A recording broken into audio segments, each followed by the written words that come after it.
مرحبا وأهلا وسهلا بيكم. قبل لا نبدأ حلقتنا نقولكم ما يحلى الكلام إلا بذكر الرحمن والصلاة والسلام على حبيبنا محمد عليه أفضل الصلاة والسلام. ونتمنى تدعموني بلايك واشتراك وتفعيل الجرس.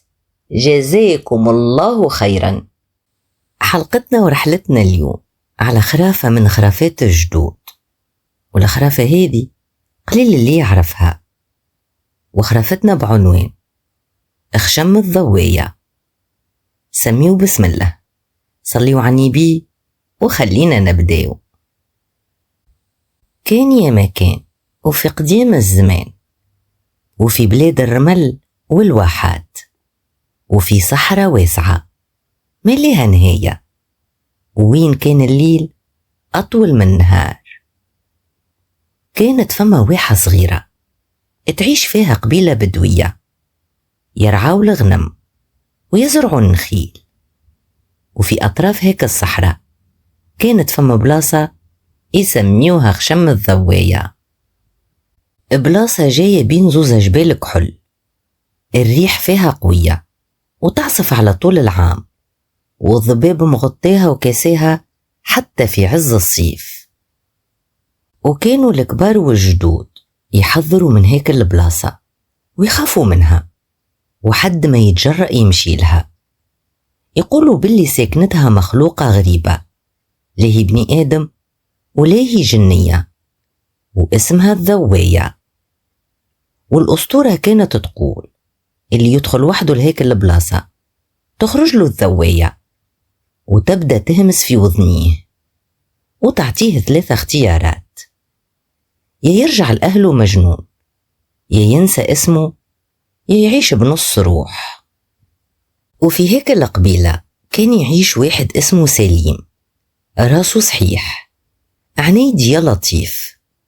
كان وين يسمعهم يحكيوا على المخلوقة الغريبة يضحك ويقول: خرافة من خرافات الجدود، أنا ما نصدقش باللي الضوية موجودة، ولازمني نثبت لهم إنه الحكاية الكل كذب في كذب.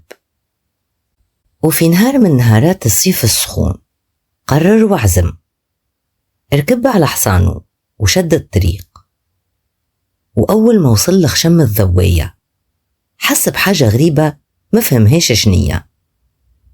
الحس بعيد والهواء ثقيل والضباب كيسي المكان.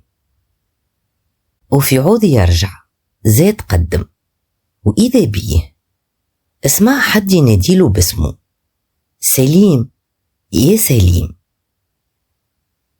سليم وقف وتلفت وراه، يلقى امرأة لابسة أبيض في أبيض، عينيها كحل كسواد الليل، شعرها طويل ويتكركر في الرمل، ووجهها ما فيه ملامح. ضحكت بصوت عالي وقالت له: انتي جيتني بسقيك وما عادش فما رجوع، ولازمك تختار: يا تنسى اسمك، يا ترجع لأهلك مجنون، يا تعيش بنص روح. سليم كسح قلبه وقالها: أنا ما نخافش ومانيش باش نختار حتى خيار. الضوية ضحكت ضحكة اتجمد الدم في العروق وقالت له: اللي ما يختارش نختار له أنا. وفي لمح البصر الدنيا دارت بسليم، وحس روحه في دوامة، داخ وطاح من فوق حصانه. ومرجع لأهله كان بعد نهارين، أما مرجعش كيما مشي، نسى اسمه وهو شكون، وما يتفكر حد. وكل ما يسألوه شبيه وشنو اللي صار له يضحك ضحكة غريبة ويقول: أنا منيش أنا، الضوية تختار لك إذا أنت ما اخترت. وإذا وصلت لآخر الفيديو وعجبك ما تبخلش علينا بالاشتراك واللايك. وإلى أن نلتقي نقولكم أستودعكم الله الذي لا تضيع ودائعه.